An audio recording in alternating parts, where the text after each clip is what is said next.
Hey guys, Darren Carr here, Coach of Wise Ocean Pods, and welcome back to another episode of our round preview series. On today's episode, we will be previewing round 13, and it will be the second round of the mid-season buys, where we see Fremantle and Port Adelaide on the buy. So definitely one of the easier rounds for the buys for sure. So let's sort of just get straight into it. So firstly, we'll be looking at most trade in and trade out targets. I think it's going to be pretty straightforward this week.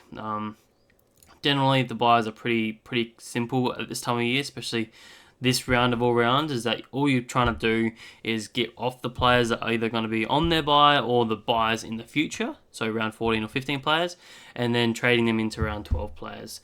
There is an exception to that rule where maybe you pick up a rookie that is around 14 or 15 player, but I think for the general consensus, you try and not to target too many of those around 15 and 14 and 15 rookies too much. But quickly going through the trade at target, Tyler Reid is number one. I think that's pretty straightforward. He is out for 2 weeks. He didn't get his suspension turned over at all, so he will be missing the next 2 weeks, and then he's got his bye as well. So he's definitely one that needs to go. So 25.9k coaches are trading him out. He's been a good rookie for us, so it's a bit of a salute to him. He's been awesome and really picked up after sort of the first month of footy and put up some very decent scores for us. So happy to see him go on. For sure. Number 2 is Closey. So Sam Closey, 12.6k coaches are trading him out, and I can see why. His break-ins definitely got higher now, so it's 79. I put up that 49 on the weekend. My only thing with him, he does have St Kilda this week, and obviously he should be a playing player on your field. This week, generally, you probably don't need an extra player on field too much, I wouldn't have thought, given that we've only got two teams on the field, 2 teams on the bye, so you should have a pretty strong team. And we'll probably get into a bit of different scenarios in terms of where you're sitting with your buys, with whether you're heavy or you're sort of about right or you're a bit unders on that line and what you should be doing. But yeah, for now, I don't mind Closey as a trade out. He's got plenty of money in his head, and he can definitely do plenty with him. So don't mind him there. I probably plan to trade him out next week unless a few things change at the selection table. Matt Crouch, so for those unfortunate owners, he is now done for the season. So a bit of speculation with what was going to happen with him throughout the week, and it has come out now that he is done for the season. So just looking at the injury report here, Matt Crouch done his shoulder, so it's an AC joint, and he's done for the season. So really unfortunate for those owners. He has been such a good pick, but in the end, it's pretty much an ideal situation when you do have these forced trade outs. You've got the 3 trades, so that really works in your favour, and he also gave you a massive score to say goodbye as well. So put up his season high of 133, so you can't be too mad at him for that. So and like I said, you got 3 trades this week, so it won't hurt you too much in terms of what you're moving on. I still think you'll be able to move him on to, say, like a Dunkley or a Goulden. Pretty straightforward. They're very, very similar to us. He's 911k. It's only costing you, I think, 22k to get to a Goulden, so not much at all.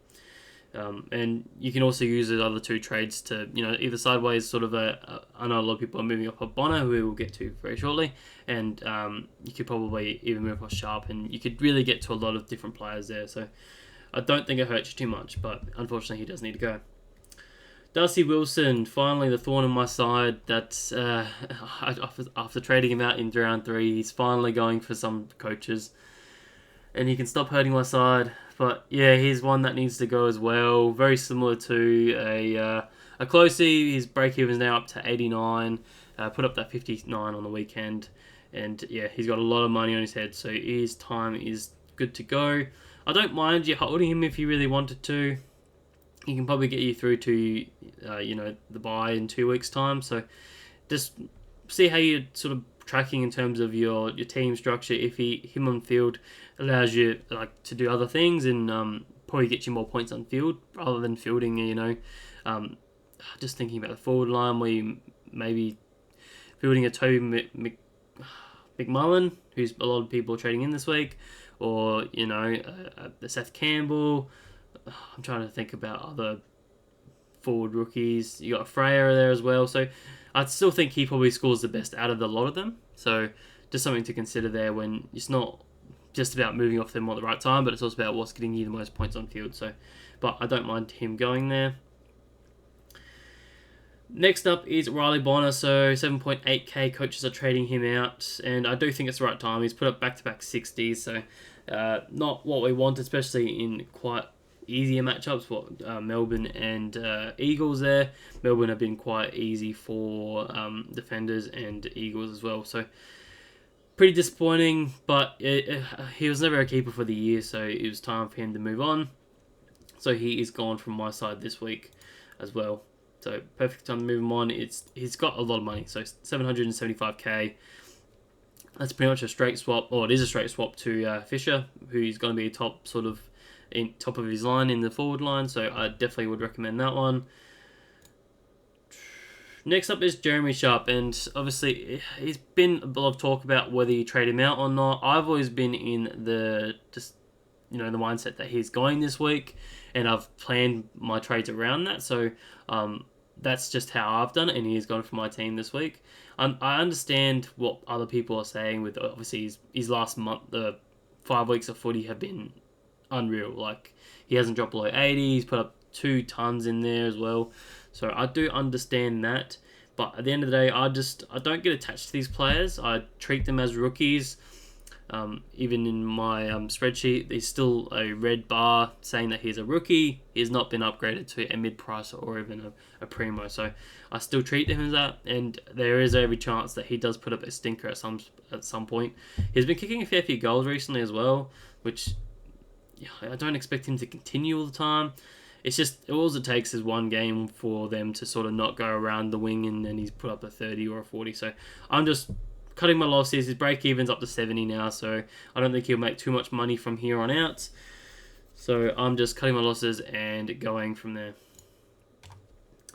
Zach Butters is an interesting one, and the first of the sort of the primos, I guess, on the buyers that we're looking at that are being traded out, and I can see why.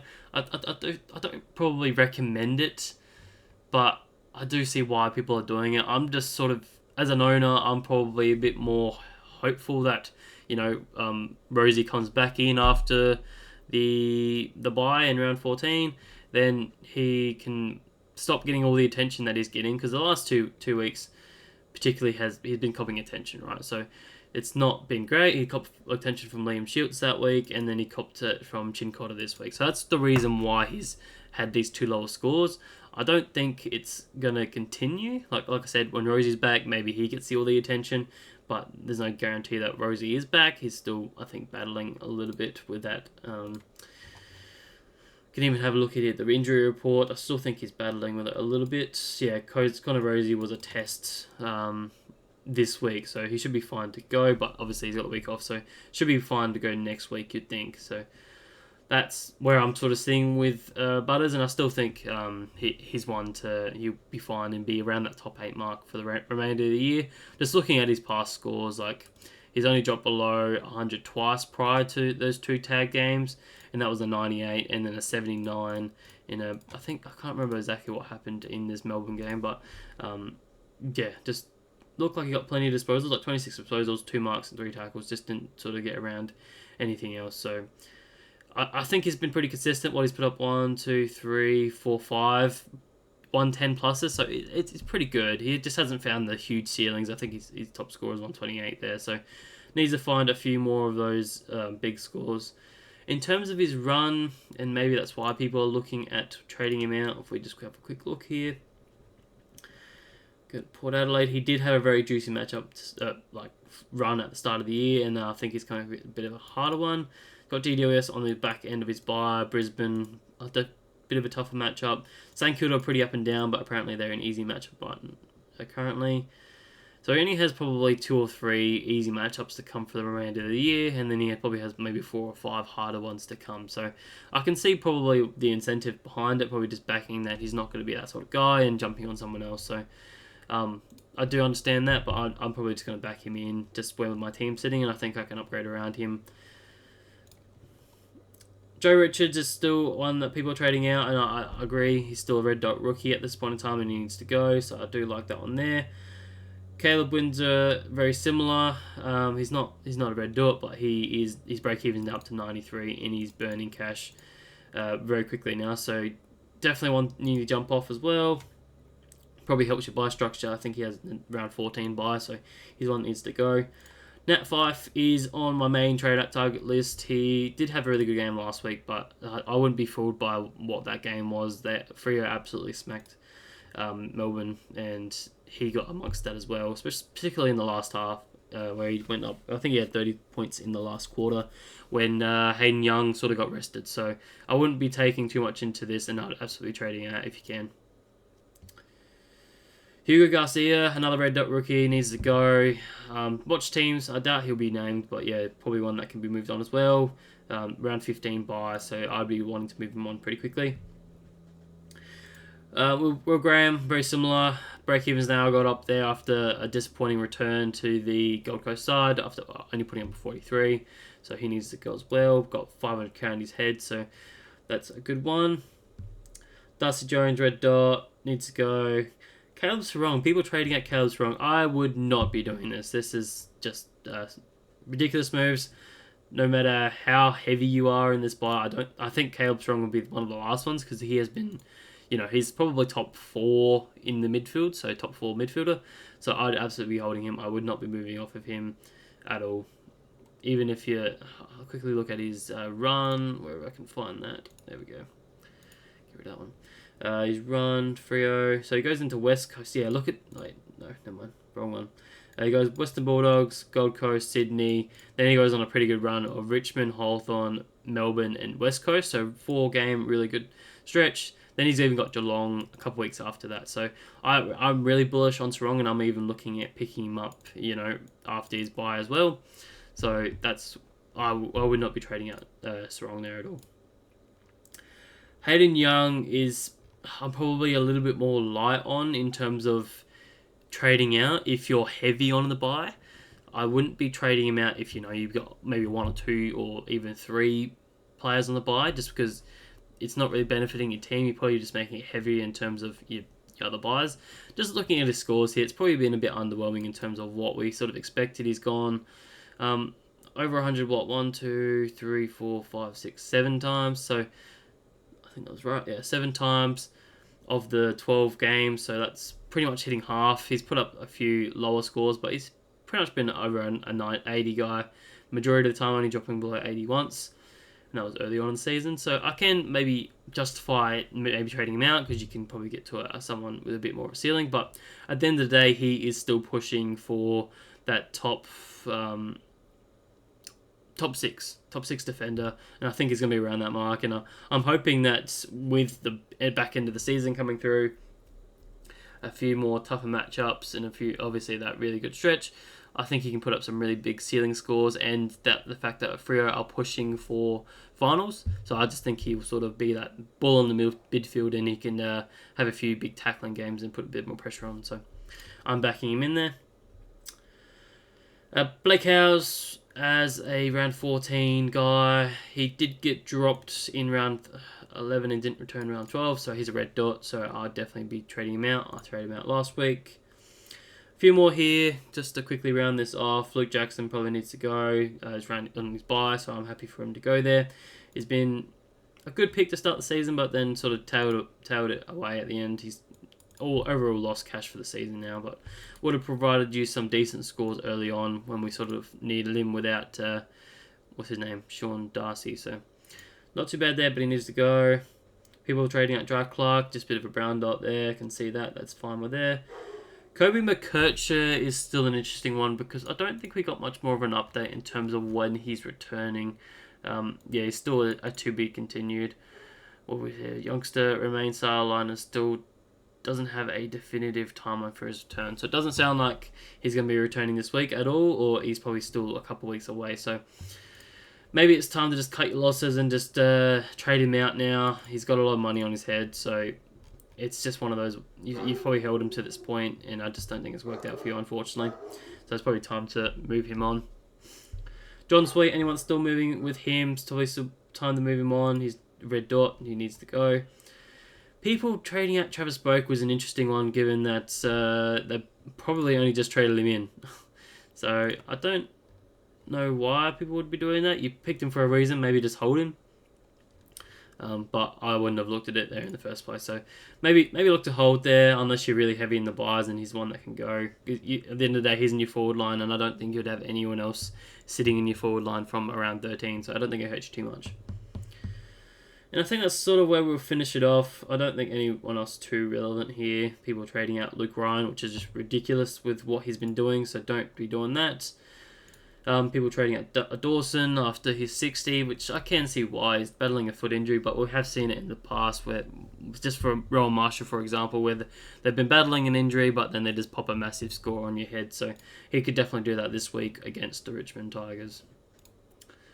Alrighty, so we'll just move on to the main trade-in targets now, and you'll probably see a big common theme this week where most people are just trading in round 12 players, and that's where I'm looking as well. So we've got number 1, Zach Fisher. I think it's a pretty obvious one, and a smash play. 18.3k coaches are trading him in. What can I say about him? He's cheaply priced. He's going to be top 4 in his line, in the forward line. 751k, so he's still cheap. Break even 41. He's turned up 4 weeks in a row. He comes up against West Coast and West Coast this week, Magpies next week, and then Melbourne the week after, who are all 3 really good matchups. I think what's it called? Collingwood actually the easiest matchup for kicking defenders at this point in time. So definitely one I'd be picking up, and he's already in my team. He's already locked in, so one you should be jumping on as well. Billy Dowling is number 2, 14.7k coaches jumping on him as he's been named to play for the Crows in his first game. So he's a 200k mid forward, and he's been absolutely killing it in Sandful. So with Crouch going out, you'd think his job security is going to be pretty good, which is why I think a lot of people are jumping on him. I still have this philosophy that I don't like to jump on players first week they play, just because I'm not 100% sure what his job security is going to be like, or where he's going to play, what his scoring potential be. I'd rather wait a week and play that extra 40, 50, 60k, whatever he makes. If he has a massive score, I'm probably paying 260, and that's fine by me. I do think he can put up a very decent score against Richmond. I'm just not sure where he sort of fits in with that that midfield rotation. Do they play him out of position, or do they even name him as the sub to start off with? I think that'd be pretty harsh, and I do think Sam Berry probably starts as the sub. And from my eyes, I think Laird just goes straight into the midfield, and then that midfield rotation sort of tightens up. Dawson, Soligo, and Laird probably being the main 3, and then you maybe have Rochelle and something thrown in there every so often as they do. We can probably just look at their CBAs here real quick. So obviously, Crouch being out leaves a massive hole. 65% of CBAs will be allowed out, so that should go straight to a Laird, I think, and then Rochelle will probably bump up a little bit more than that. I've seen some media that he's wanting some more midfield time, but they could even possibly go to Michael Annie, or if Sam Berry is in there, you'd think he's probably in the guts 95% of the time. So it'd be interesting to see, and I just want to sort of wait a week because I'm just not 100% sure he's got that midfield spot guaranteed for me. I think he'll probably play a bit out of position and play a bit more forward, so I don't know what his scoring potential is going to be like there. Errol Goulding's number 3, 10.4k coaches trading him in. I do think he's a great option, probably lower on my end in terms of what he's produced. He's gone hasn't really had too many ceiling scores. His biggest score's been 127. He's gone 120 another time, but he's put up a few 110s, like 1, 2, 3, 4 more other times besides those 120s. So he's won 120 or 110 6 times in so far this season, which is pretty good. He's also dropped quite a few low ones, like a 69 in the first round. Probably won't count that because that's an open round, but he's dropped an 83, a 95, and a 98. So he's been pretty consistent, and I do think he's ready to sort of explode. He's been slowly creeping up more and more in terms of his outage. He's getting more tackles now, which is good to see. Needs to find a few more marks, I reckon, on that wing, just working a bit harder. But yeah, I do think he's a pretty good option. Good price, so definitely one you could jump on this week. Good matchup as well. He's got the Geelong Cats. I'm not sure. I think his run's pretty good. Just quickly looking at the inside midfield. got Geelong and Adelaide, then a couple tough ones. Not too. It's not the greatest run, I'll say that. It's probably on the lower end of things. Even if you look at a winger for him, yeah, Geelong's not as nice. You've got 2 harder ones there. It's not too bad for a winger then, if you consider those ways. So I think it'd be pretty good. I think he's definitely one you could jump on. Moving on, we got Toby McMullen as the rookie downgrade of the week. I think he's number 1. Clearly, he's got the lowest break even in the lot, -6. Played only 40% CBA time on ground in the Cats game, and he put up 65. So, 5 tackles, 4 handballs, 2 marks, and 9 tackles. So that's unreal. Put up a 65 in that time. I'll be interested to see what his role would have been. I think it would have just been a lot more forward, which is interesting. I can have a quick look at his CBAs if he had any. I doubt he did though. Oh yeah, he had 19% CBAs, which is pretty good. He had 5 total. So I do think he's a great option, and one I'm looking to grab this week as long as he plays. And I do think he plays. Right, he's the injuries they have in the GWS at the moment is pretty unfortunate, especially in that midfield zone, with the likes of Kennedy still gone. Cornelio's done for a little while as well, so that's 2 major spots open for him. I just want a quick look again. So Tom Green's the main guy. Callahan's probably the one that sits beside him, and they're throwing Peatling in there a little bit as well. And yeah, Cogs was the one injured. So, and then just sort of spreading out the rest of them elsewhere. So I do think he's a really good option, and as long as he holds his spot, I'd be grabbing hold of him for sure. Tom Green's the next one, and 9.5k coaches are trading him in.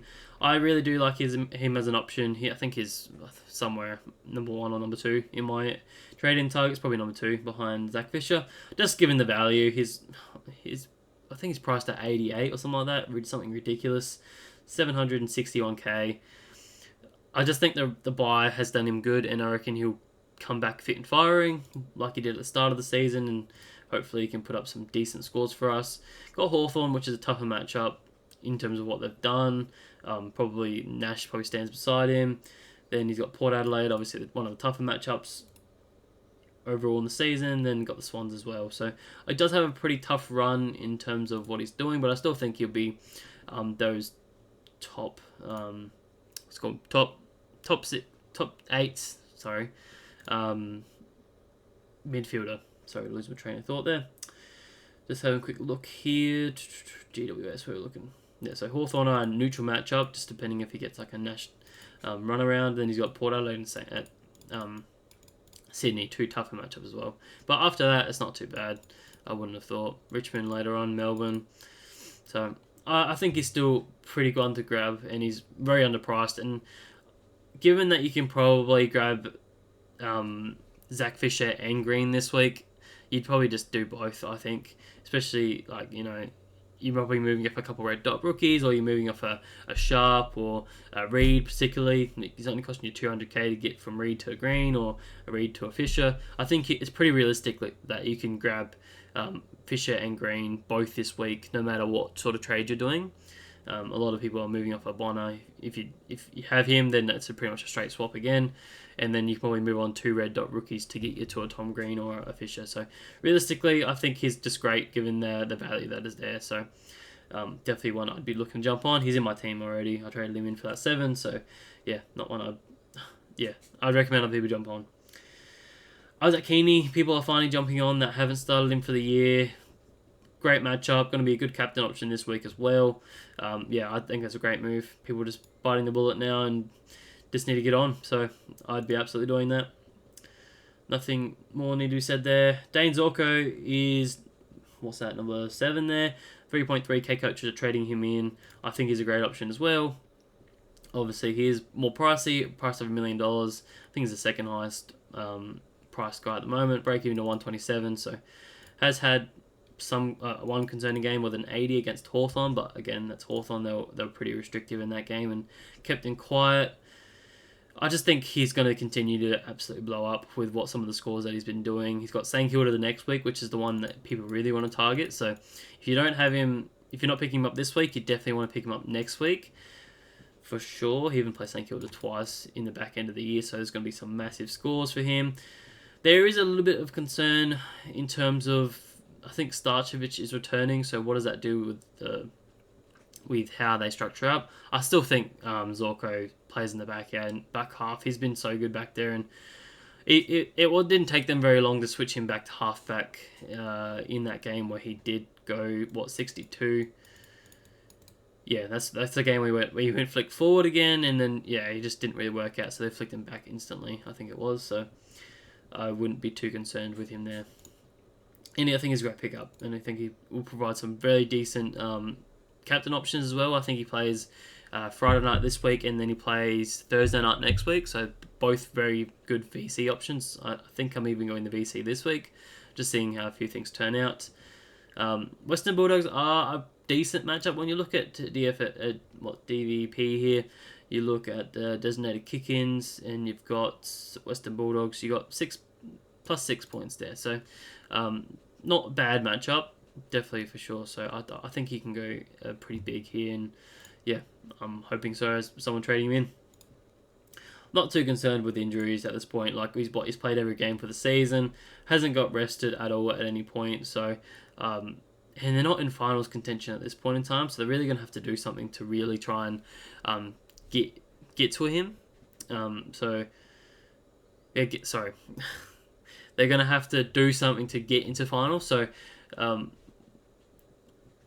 that's why I just think they probably keep things consistent, or they maybe switch things around. So it could be a concern, but it could also be something that we can consider as a good thing, that they're just going to keep things consistent and keep pushing, because they're just going to back in their list. The other concern is that if they do realise that they're not on finals contention, do they then go, all right, is this time that we need to start putting the rookies in and start playing these guys? And obviously Dane Zorko being 35 years old, he's not in their future. Does he then start to find his way out of that side? And does he, retire at the end of the year? And what does that look like in terms of his fantasy scoring for the remainder of the year? So there are some concerns there, but I just think he's been so good, and I think I do think that they will just back him in. He's been a champion of the club, and I don't see him being dropped at any point. So I just think he'll stay consistent in this role because he's been so good back there. So that's my views there. His teammate Josh Dunkley is another great trading target. 2.8k coaches are trading him in, and I'm probably more in favour of Josh Dunkley than I am of Eric Goulden. I just think, yes, you're paying 40k extra or 45k extra, whatever it is, but his consistency has been probably underrated all season. He's dropped below 100 only twice, going 90 and 96, and he's also put up a big ceiling of 151 there, and he's gone above 120, 2 other times as well. So he's been very consistent. Put up the ceiling scores, which you haven't seen from Goulden. I think his run is a little bit better in terms of midfielders. So what has he got? He's got Western Bulldogs this week, St Kilda next week, Port Adelaide next week, but then, Melbourne, Adelaide, West Coast. So I do definitely prefer his run in terms of, till the remainder of the end of the season. I'd probably go there. Charlie Dean is another great downgrade option. A bit more pricey now in terms of his 310k. Did have a really good score against Western Bulldogs last week, where he put up a 73. Just look like they're using him a bit more. Sorry guys, I need a drink. Got Melbourne this week as well, which we saw the likes of Luke Ryan, Clark, and whoever else just rack up back there, so he could be a very good one this week. Break him to 1. I think he's probably pretty stable in that side for now, I'm hoping.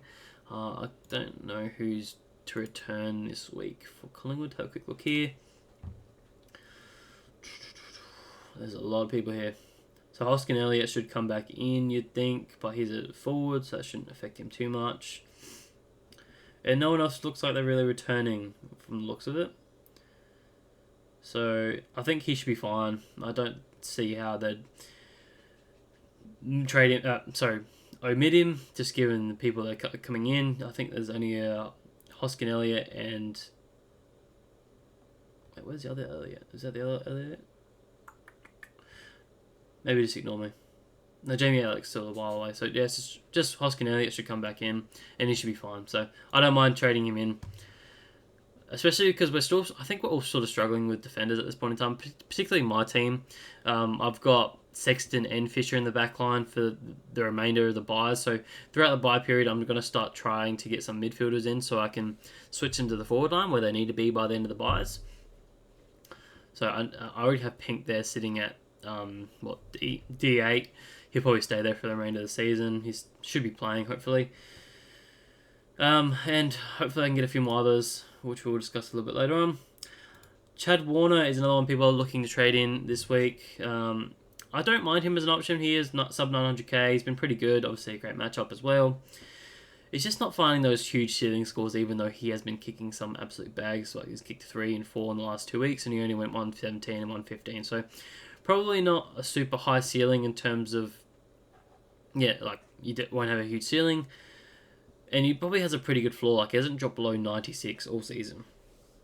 And that was the only game where he didn't kick a goal. So I don't mind him. He's got a great role. I think he's playing about 60% CBAs most weeks. Hovering from 50 to 60 to even 70s at some point. So I don't mind him there at all if you're shopping in that range. But I still think there's a few cheaper options that I'd go with before him. Sexton, people are jumping on Sexton. You're paying up a lot more for him now. I'm not sure if I'd be doing it, break him into 40, but he does have a great matchup against St Kilda right now. So, look, if you're buying the bullet and do it and you're fine for the buys for around 14, then absolutely I'd do it. Angwin as a rookie downgrade. This is one I haven't really looked into. He scored a 93 against Cats last week. I just don't know if I could do it. Bit pricier, 387k. Break even of 8. Up against Hawthorn this week. Midfielder only status. I don't think I could do it, and it's not in my top 5 of downgrade options. So I'm just looking away from that at this point in time.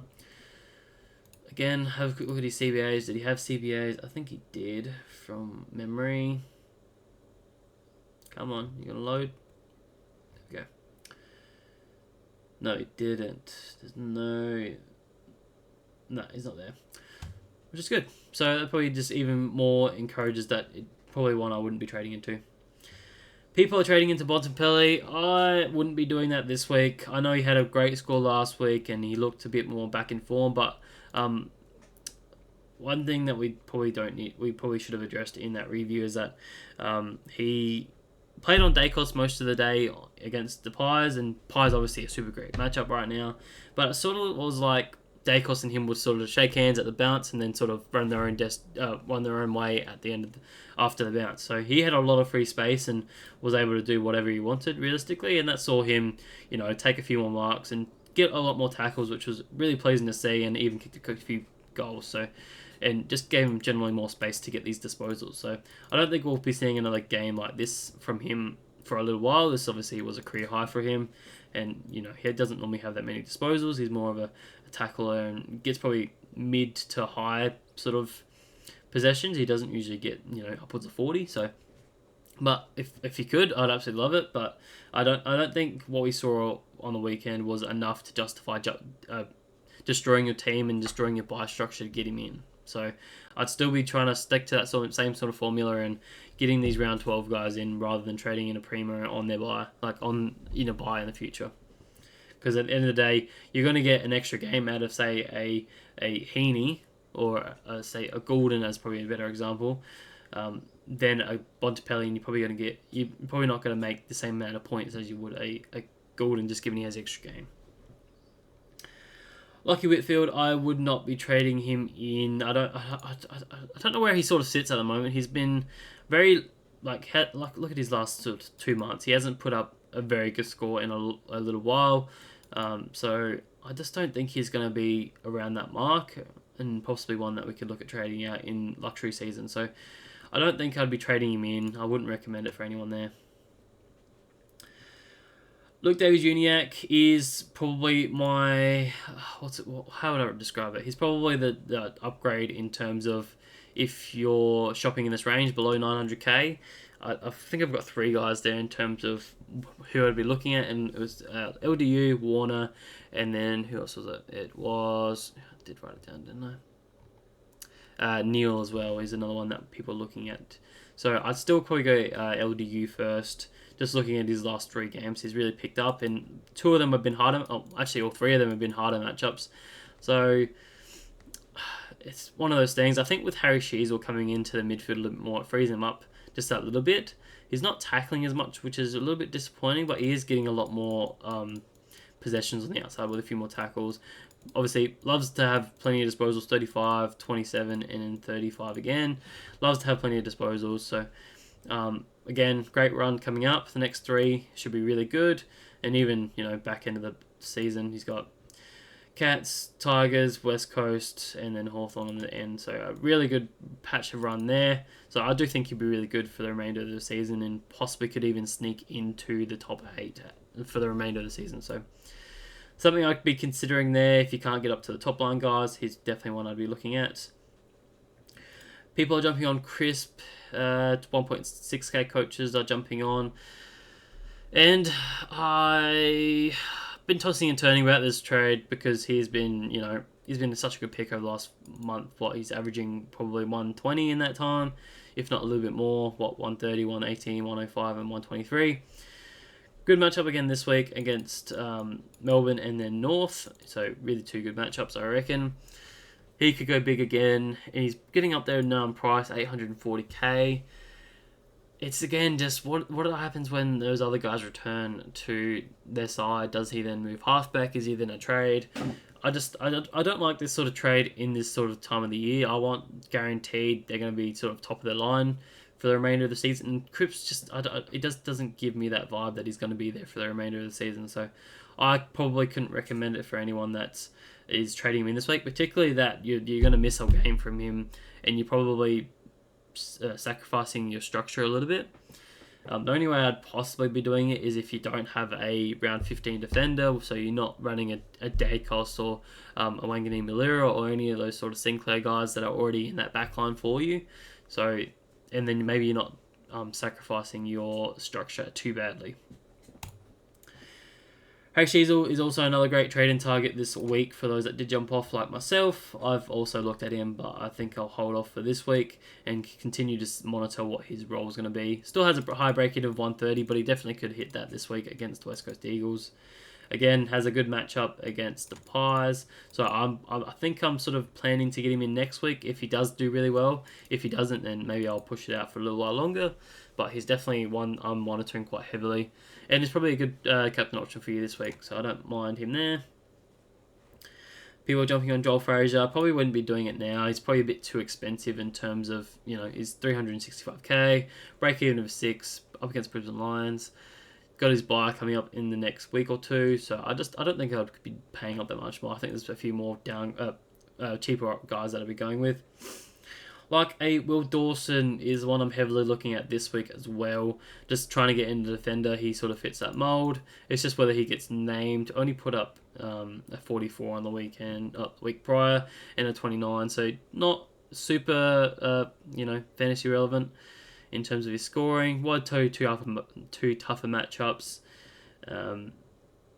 Again, great matchups coming, so I don't mind him there, and I think he's just happy. I'd be happy for him to just sit in my backline for a little while and free up my structure a little bit. So he's one I'm heavily considering as long as he's named. He's a bit more cheaper as well, 249k, and does has defender forward status, so which is really handy. Probably only a couple more here. We're going to be going for 40 minutes, so we'll probably get to something else for the remainder of the video. People are trading in Walsh, wouldn't be doing it. Merritt wouldn't be doing it this week either. Hind, again, I don't like this sort of player. 533k, break even of 8. I just couldn't be doing it this week.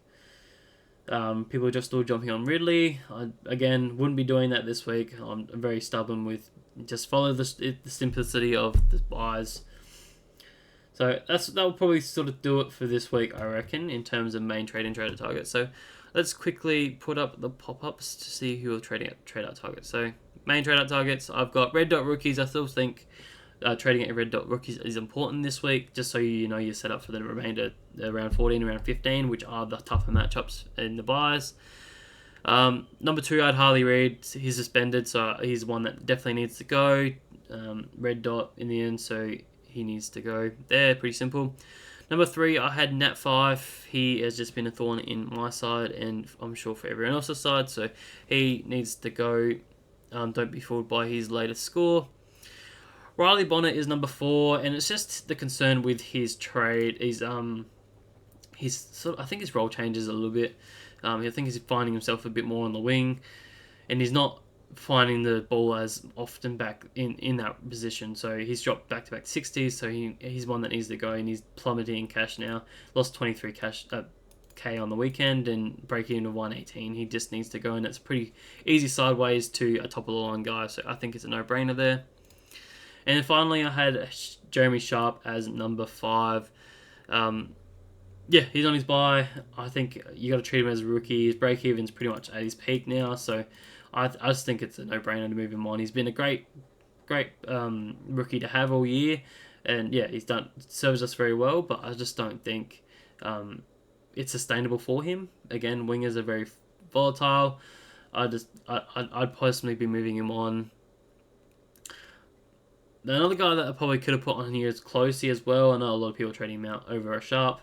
And I guess it just comes down to purely your preference. Do you risk a Closey who may drop in coin this week with a break-even of 78? Or do you hold a Sharp who's on the bye and who's not going to play? Depends if you need an extra player on field or not. Personally, my team, I think I'd rather Closey on field to provide a better score. Because I think I'm running like 15 primos and then two mid prices in Soligo in Sexton, and then I just need one rookie on the field. So I'm hoping that Closey can be that rookie that scores for me this week. So that's just the way I look at it. If you're already running a few more primos than that, and you've sort of got your best 18, and you don't feel like he's in your best 18, then absolutely I'd be probably trading out Closey over a Sharp, and then maybe you can move on a Sharp next week, or then you'd probably just hold him for the remainder of the buys because he should be named every week. So that's just the way I probably look at it, and what's better for my team. So that's the trade out targets. We'll move into the main trade in targets. So I've got Fisher as number 1 there. I think that's pretty obvious. I probably could have put that in bold letters. He's pretty much a no-brainer in my eyes. He's cheap. He's got forward status. He's put up back-to-back tons. Very good matchups to come. Got the role, so everything's just pointing in the right direction that he's going to be a smash pick, I reckon. Tom Green is number 2, just given his value. I think it's hard to deny, and I don't think it's too much of a stretch to get both Fisher and Green this week if you're struggling for cash. So I think both of them are great options. Number 3, I had Dane Zorko, just given his run coming up. I know there are some concerns there, like I spoke about, but I still think as long as he holds his role and does what he needs to do, I still think he's going to be an awesome captain option, and he's going to put some big scores for the remainder of the year. So he is top 3 of his line for sure. So I think it's one just worth jumping on. Number 4, I have Josh Dunkley. Where is he? There he is. Like I spoke about, he's got a great run coming up. He's super consistent. Does have a high break-in of 131, but his run to home is going to be really good. And he should be really, really consistent there. So I'd be happy to jump on him. And number 5, I had Errol Goulden. I do think he is ready to absolutely blow up like we saw last year. But I just haven't seen enough from him just yet to be like, I need to jump on this guy. He is about to go ballistic. So, we'll have to wait and see in that. That's just the way I see it. Probably a few others that I probably could have put on here was Isaac Heaney. Probably, I think most people already have him. He's already 42% owned, so if you don't have him, I think he's a no-brainer and probably belongs in probably number 3 spot above Zorko, Dunkley, and Green. Zorko, Dunkley, and Goulden. I think he's a no-brainer. He's cheaper than the lot as well, so I'd absolutely be jumping on him. If you're looking for cheaper options than this, sub 900k, I think I did speak about this already. If you already have a Fisher and a Green, then you're probably shopping for an LDU, a Warner, or a what's his name, a Neil, who we didn't really speak about in the trade-in targets, but I still think he's been okay. He's probably one I'm not super hot on.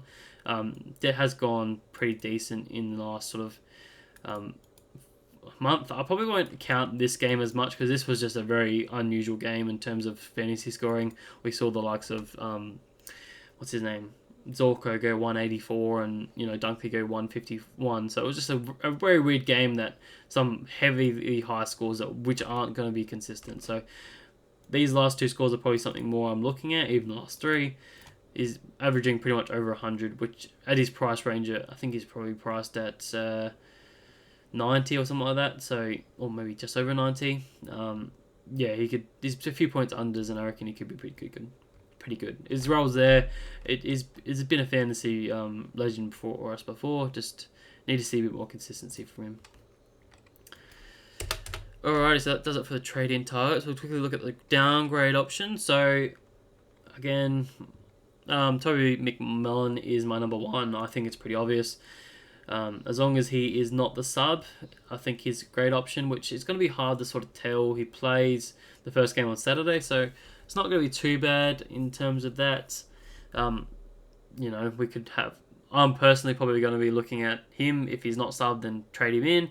If he is the sub, then I'll probably just go to Will Dawson instead in the game after that. So just keeping on my toes about what I could look in there. I could even go... I don't recommend it, or I'm probably not even really looking at it, but another option is Dowling tonight. We'll know if he's not the sub, so people may jump straight there as well. So something to consider. I really do like McMullen, and he's number one trade target for me. Number two, I had Logan Morrison, who is probably one that not many people have spoken about, but I was just looking at some rookies prior, and at the end of the day, he's got a break-in of 0. He's priced at 277. He's played 4 games in a row, pretty consistently. He's starting to put out some more decent scores in the past. 2 goals in each of the last 2 games, so he's pretty consistent for a goal a game. So I just think he's pretty much cemented in that side, and he's going to be one that we can rely on. He's going to make some coin as well. So if you're really looking for someone that's going to cement that side and be in the side for the remainder of the season, remainder of the buys, I do think he's one to jump on as well. Number 3, if I can get back real quick. No, that didn't work. Number 3, I had Will Dawson. We spoke about him before. If I can just get him back up. Where are you? I think it's just the defender status, which is handy for most of us coaches. We need more defenders. Not the most scoring, reliability, 44 and 29, but I think he should be pretty cemented as long as he is named in the side. I don't mind him as a downgrade. Billy Dowling was number 4. He's been killing it in the Sandfall. He has a fantasy pedigree, so he should be really good in the long run. I do like his potential. It's just I want to wait a week and look next week and probably pick him up next week. Even Charlie Dean is number 5 as well, so bit more pricey. That's probably why he's on the bottom end, but I do think his job security is pretty good and got a decent matchup this week. So that sort of does it for the downgrade options.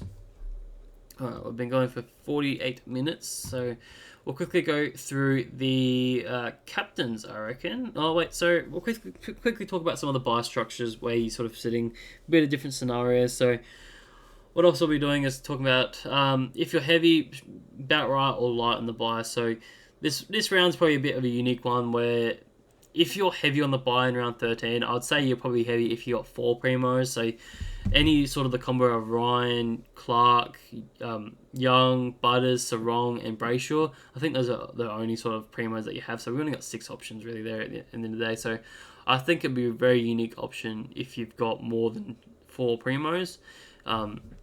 If you're heavy in that buy, maybe you could possibly look at moving on one of them, particularly because you're talking a Ryan, a Clark, and a Young are all in the same line. Maybe I'd possibly move on a Young probably out of those ones, or even a Clark. It's a tough one because both of those guys are very close to top 6. If you're only running one midfielder, like say you're running a Butters and you've got those 3 back line, then maybe you can swing Young into the forward line, into the midfield, and then that's fine. You can probably hold all of them. If you're running any more than sort of 4 or 5, then possibly looking at moving on one of them is probably ideal because you're going to really hurt this week. in my view. And you should still be, you definitely filled your 22. That's not a problem. I just think you're going to take a pretty big hit this week, given that I think it's probably very similar, pretty common that most people have 2 or 3 primos this week. With a Young's pretty common. A Butters is pretty up there as well. So wrong. A few people are jumping on Ryan as well. So there's a few people there that I think are pretty, like, you don't want to be too heavy, but you just got to make the right call with who's going to be that top of the line guy. So yeah, I'll definitely be looking at if you can move off one of them, then you probably won't hurt too much this week. Again, you're moving into a round 12 guy anyway, so you're not hurting your back end of the season, the back end of the buys. If you're about right and you got 3 primos, then I'd probably be holding everyone you have, and then you can jump off a rookie that you may have in the round 13 buy, like a Sharp or a McEntee, even a Bokey. I wouldn't call him a primo, so you could jump off him. And then obviously, then you're probably using your other 2 trades for trading players that are on round 14 and round 15. So particularly probably round 14, just obviously that's the next round to come, and I think a few people are pretty heavy there. So definitely be looking at probably jumping off a few of those. Then the last situation is if you're really light in the round 13 buy, where you've maybe only got 1 or 2 primos, where you've got you possibly, like I've spoken about, a Young is probably the most common one there, and maybe a Butters, so maybe you only have those 2, then you wouldn't want to be traded out of anyone in that buy because you're already really light in there, so really holding everyone, so that includes a Sharp. And then, yeah, really focusing on next week's buy because you're probably heavy in one of those 2 buys there. And, yeah, probably moving off 3 players from around 14 or 2 in the round 14 and then 1 in the round 15 just to keep shuffling things forward to really, keep the numbers steady in so you can field your 21, 22, minimum of 20 for the remainder of the buys. Now, to discuss what you should be doing in terms of your trades, this week is probably a bit more of a unique one given that we have a lot of more expensive guys that we're moving off of. So a lot of people are actually doing a, a 2 up, 1 down sort of scenario where people are grabbing 2 primos, so a Sharp, a Fisher and say a Golden, to say that those 2 are probably the most 2 traded in targets of the upgrade. So Sharp and Golden, and then you're also getting a rookie in a McMullen as a downgrade. So a lot of people are going Sharp and Reed, and then a Bonner, all 3 of those being traded out and then sort of sidewaysing them to where they need to go. So that's a very unique situation this week. I wouldn't be doing the 3 down this week at all. Like that's not something we look to do in the remainder of the buys. You should be absolutely grabbing a primo at some stage. So at a minimum, you should be going 1 up, 2 down. If you're struggling with red dot rookies, then that's probably where I'd be focusing on getting rid of those red dots off, and yeah, probably going 2 down, then getting that main primo up. And it's not that hard to get to a top line primo. Especially this week where you got the options of Green and Fisher. So that's just a couple of different situations you should be looking at there. If you can be in a very unique situation and you can get 3 up, then that's, yeah, all the power to you. That's amazing trading and your team will be better off for it. Again, just a reminder, I did have this note still sitting here from last week, is that the holding the ball rule has still been tightened up, and what we saw from that was that a lot more rucks were getting a lot more hitouts. There seemed to be a lot more stoppages, so that's probably good for scoring for ruckman. So I think in terms of my captain's options, it's a pretty common theme across the top of the board that ruckmen are up there for me. So I'm just backing ruckman in to score pretty heavily, because given that there's more stoppages, there's more hitouts, there's more chances of them getting tackles and stuff like that. So I don't mind that at all. But that probably sort of moves us into the captain options this week. So quickly going through the fixture, probably spend another 10 minutes on this. So we got Jordan Dawson tonight, is a pretty good option. It's just, I haven't included him in the top 5 given that foot injury and there's no Tex in, so there is a concern for me that he plays a bit more forward and probably continues that 50-50 role. So I'm probably not personally looking at him. You could probably risk it and, hope he goes 150. But yeah, I think he only went 101 last year against them, so nothing too staggering. Probably not looking at anyone else in this team. I don't think anyone else really has anyone. Next game, you're probably looking at a Bonds or a English. I'm not a huge fan of either. English went 1-11 against McInerney last year, but McInerney's been pretty tough recently, so I probably wouldn't be looking there. And English hasn't been in the greatest form, so I'm probably not looking at any options there. Bond did go that 159 last week, but only had a 94 against Brisbane last year, so again, probably the one I'm not looking at. Brisbane have also been a slightly harder matchup in terms of midfielders, so again, probably just not one I'm looking at. In terms of Brisbane lines, you've got a Dunkley and you've got a Zorko. So Dunkley went 116 against Bulldogs last year, so he's a decent option there. I think Bulldogs are a pretty neutral matchup in terms of midfield points, so we saw the likes of Dacos go 110 last week, and Crisp, who's playing midfield at this point in time, go 123. So he could be a very decent option and probably could put up on 124 year. Zorko is the one I'm mainly looking at this matchup. Like I said, Western Bulldogs are a decent matchup in terms of kicking defenders, so I think he can go pretty big here. And yeah, it's Marvel Stadium under the roof, so should be a really great option. I think he's just missed out on my top 5 though, unfortunately, just given a few other unique matchups included in there. Moving on to the next game, probably not looking at anyone really. No one from Hawks. Not looking at a Will Day or anything like that. GWS are a tough matchup for pretty much anyone. Tom Green's probably the only one you're really looking at here for a matchup, and I just don't think he could do it in terms of his form has been pretty down, so I don't think he'd back it in straight away. It is at UTAS, so it has been fantasy relevant in the past. I keep going Gold Coast, but GWS haven't played there for a long time. I think it's since COVID, so probably just one I'd avoid if I can. The Spoon Bowl, no one from West Coast. I don't think anyone ran off what's there. And probably, maybe only a Sheasel is probably one you could look at. He went 118 and a 98 last year against the Eagles, but he is obviously playing a different role now. But he's obviously in the midfield, so I don't mind him as an option there. Not in my top 5. This next matchup, I've got Marshall. He's one that we heavily need to consider because I'm pretty confident that Witts has been confirmed out this week. So Marshall will be going up against Ned Moyle, who we've seen the likes of Conway went 90 plus against him, and even last week we had Brian who went 85. So he's a really easy matchup in terms of ruckman. So Marshall should be absolutely all over him, and at Marvel as well. So I could see another 150 from Marshall here. He's one I'd definitely be captaining if I had him, but unfortunately I do not. A few others in this game. Haven't really looked at a steal. I think Gold Coast are a pretty tough matchup in terms of midfielders, so I'm not looking at that.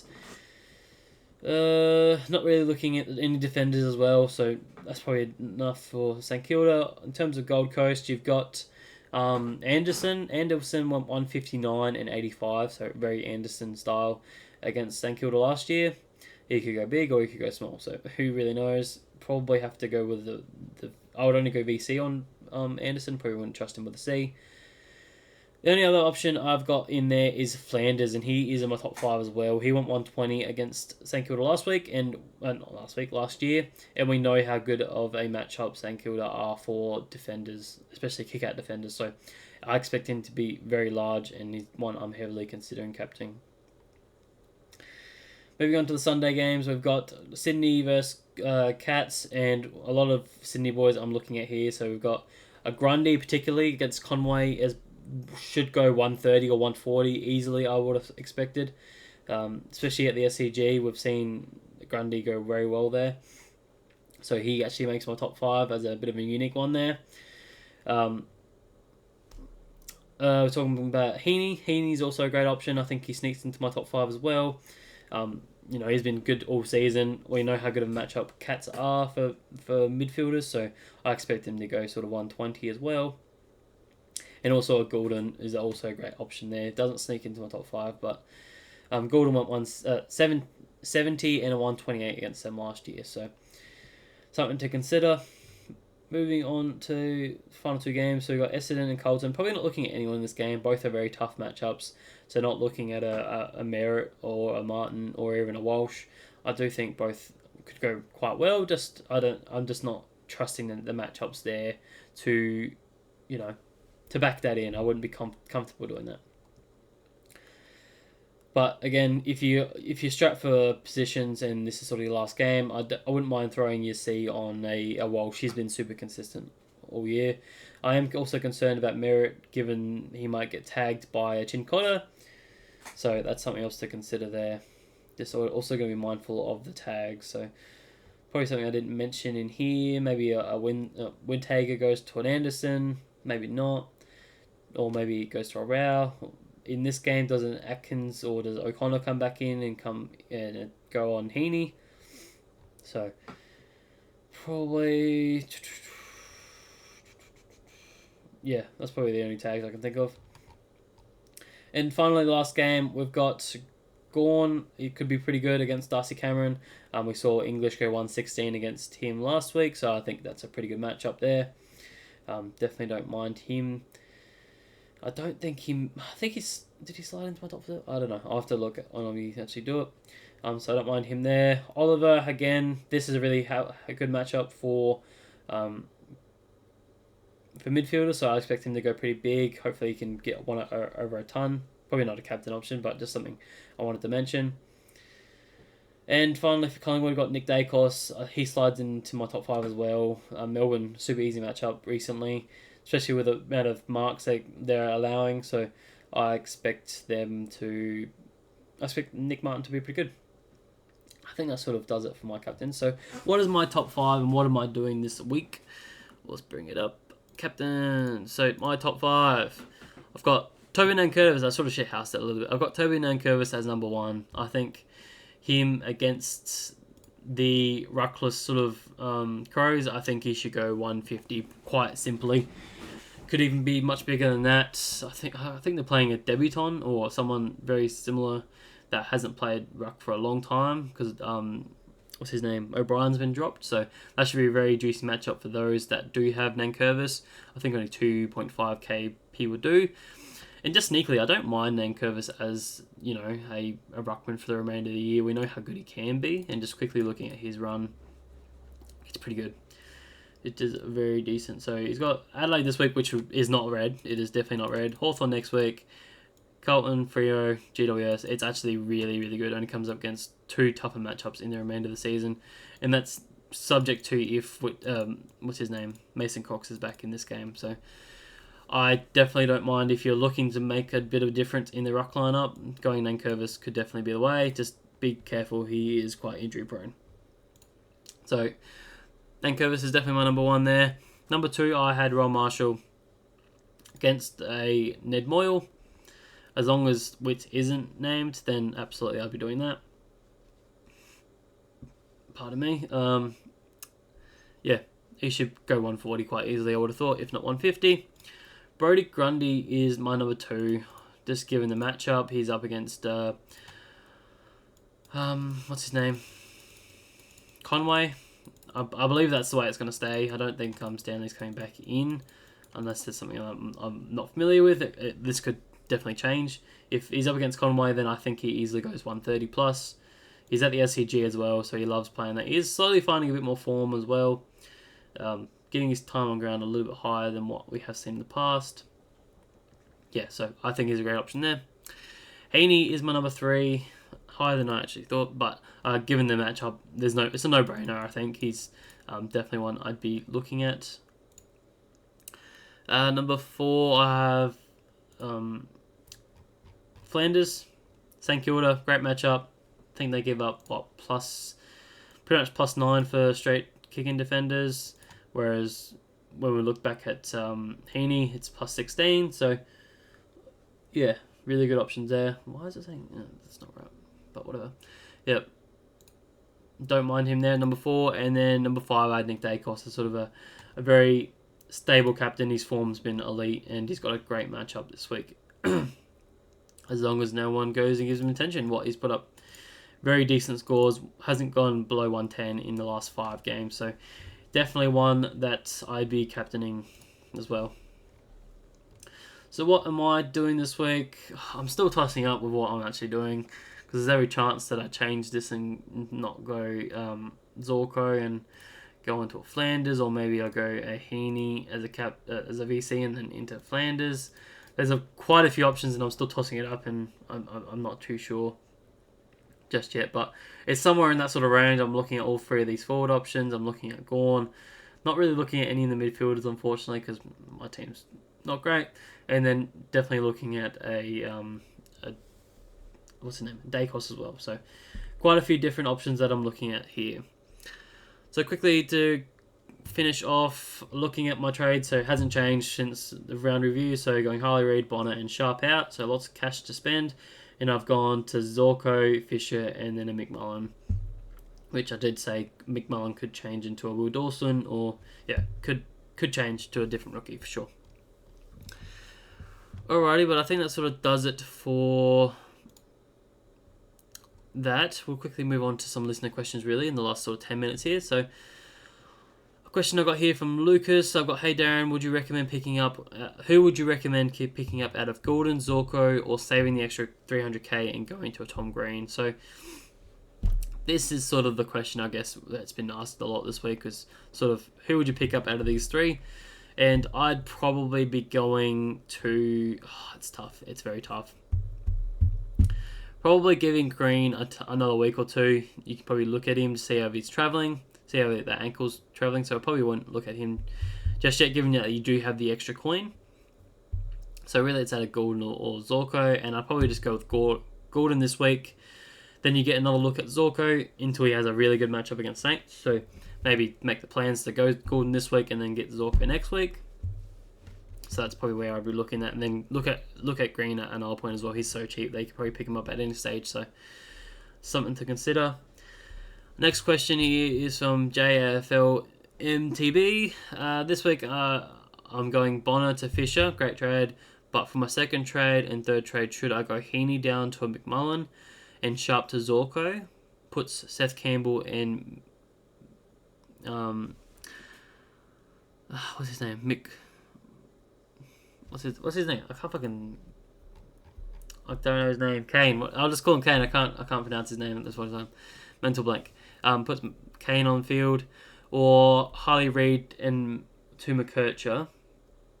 But McKercher isn't in, so that can't be an option. And Clark to McMullen. So he's asking me a few different options here, but at the end of the day, you're asking me should Campbell and Kane be on field? I think they're perfectly fine options to be on field. I'm looping Campbell on field this week, seeing how he goes tonight, and then I'm pretty much just straight fielding Kane here, because I think he can definitely score quite well. He was on 50 at halftime last week, so I think he'd be pretty good. So don't mind your trades there. I'd definitely be trading at Harley Reid before McKercher. No, you don't have a McKercher. You're definitely trading at Harley Reid, and then I'd probably get in the upgrades. I'd go to a Zorko, and then get McMullen in. So very similar trades to what I'm doing, essentially. Next question comes from Matt. Who would you go out of Goulden or Dunkley? So again, a highly questioned this week, and I have Dunkley over Goulden, just given the consistency and the higher ceiling. I think, I think Dunkley's shown a higher ceiling and been a bit more consistent. He's averaging 111, whereas Goulden's only averaging 105. So that's where I'm just willing to spend that extra 40k. Next question comes from user. I won't pronounce that. It's just user. 900k. Who would you get out of spending under 900k? Who would you get? So I've already spoken about this a fair bit. There's the likes of LDU, Warner, and Neil, and that's probably the order I have it in. LDU probably being the number one. He's about 840k. Warner's a bit more expensive with 890 or something like that, and Neil's around that sort of price as well. So I definitely go LDU out of those lot. Next question comes from Jaden. He's pretty much just said, I've scored a 20.59 in the first week, so that's a massive score. Jumped up from 10.5k to 5.3k. Was ranked 30k 6 weeks ago. Everything is going right for me. So that's just what you want at this time of the year. You've got some hope that you've set up well for the buys and you're moving in the right direction. Myself, I've moved up 3.5k positions last week, and hopefully going to continue that range. And this is probably just more of a hope story for those that are in my ranked range or even lower. That it's not over. It's while we're not pushing for a hat or a car this year, that there's still plenty of bragging rights that you can still probably push into the top 1,000 or top 3k from here, I'd say. He also goes on to say, I love the buys because it gives you an opportunity to move up the rank. Pretty much just saying that his players all went extremely well, and that's all that really takes at the moment, is that once your players all just start clicking, and then you can move up the ranks really easily. It's just waiting for that 1 week. Moving on from his question, we got another question from Jim here. We goes, thoughts on Reed, Bonner, and closer to Fisher, Heaney, and rookie. So I think that's a great option. The rookie I'd be looking at is McMullen there. Getting Fisher and Heaney, I think, are pretty much must-haves for the remainder of the season. So, great trades there, and you're moving on. A Reed that needs to go, a Bonner who's needs to go, and Closey as well. So, great trades. Only a couple more here. We've got one from String Bean. Is there a certain number of CBAs you want to see from Laird versus the Tigers this week before considering him after the bye? So, very good question in terms of, we're obviously keeping an eye on Laird for this week. Probably something I didn't spoke about. Given that he should be moving back in the midfield. And I'll probably say I want to see at least sort of 70% CBAs from him. If we look at what his CBAs have been in the past, he's been dropping quite low to 50%. He's gone up to 70% sometimes, but 60% most of the time. So I do want to see him pushed into that top of the range. But it just doesn't even seem like any of the midfielders have that 80% CBA at the moment. So it's tough to really say a specific amount of CBAs. It's probably just more on the eye test for me.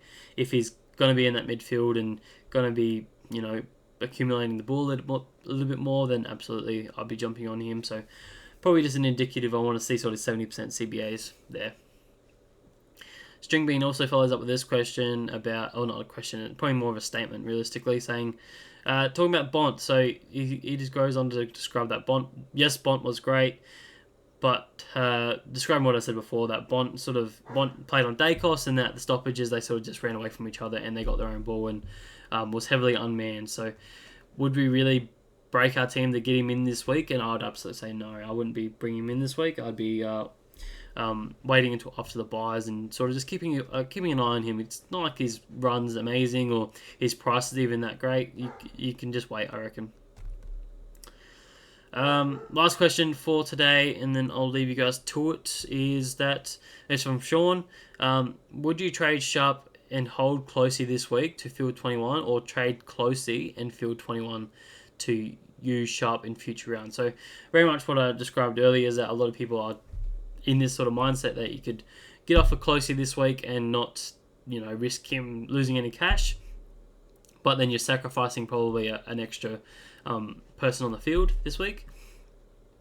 Or you can move on a Sharp this week and then field your 22 and then move on a Closey next week, sort of thing. So it's really team dependent in my eyes. It's like I described before. If you think Closey is going to be in your best 18, then I'd absolutely be holding him.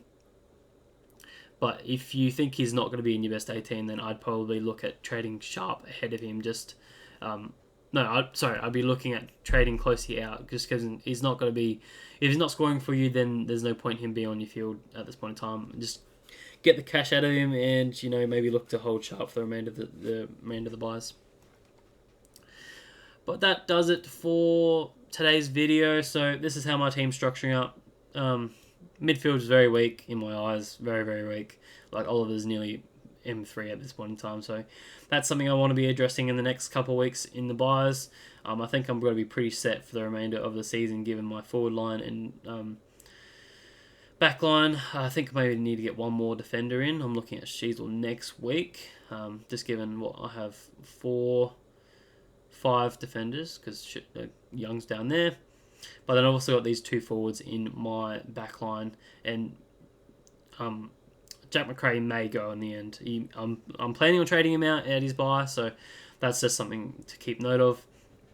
And then we can hit the midfields pretty heavily, not touching the ruck line up, and yeah, try and hit the remainder of the buys pretty heavily. But hopefully you've all enjoyed this video. Please leave a like and subscribe, and yeah, put so many comments down below. I'll try my best to respond to all your questions before the game starts tonight, even tomorrow as well. So keep dropping questions down there. But hopefully you have a great weekend, and yeah, long weekend here in SA. Got the Monday off, so maybe the video will be a little bit later because yeah, I'll probably still record Monday night, but yeah, we'll have to wait and see because that game is on Monday. So, but yep, enough rambling for me. Have a great weekend, and I'll catch you guys next week. Bye.